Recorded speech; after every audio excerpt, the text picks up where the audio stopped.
তো ফার্স্ট জার্নিতে ভাবলাম কোথাও বেরাচ্ছি না যখন, তাহলে বাড়িতেই বিরিয়ানিটা করা যাক। তো আমি মাংসটাকে ভেজে নিচ্ছি। মাংস ভাজা হয়ে গেলে পেঁয়াজটাকে বেরেস্তার মতন করে ভালো করে সোনালি রঙ করে ভেজে নেব।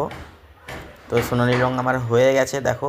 তো এর মধ্যে আমি জল দিয়ে দেবো, এতে তৈরি হবে পেঁয়াজের রস।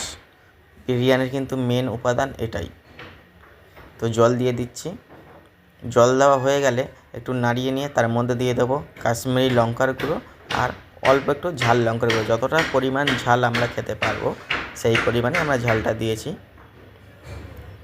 তো দেখো, তো আমরা কোথাও না ঘুরতে গিয়ে নিজ মাদীয় বাসভবনে আমরা আমাদের ছোট্টখাট্ট পিকনিক করে ফেললাম। এই যে আদা রসুনের রসটা এবার দিয়ে দিচ্ছি এর মধ্যে, তার মধ্যে আলুটা সিদ্ধ করতে দিয়ে দেবো।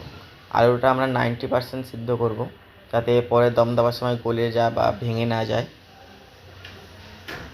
তো ঢাকা দিয়ে দিলাম। এই চালের জন্য গরম জল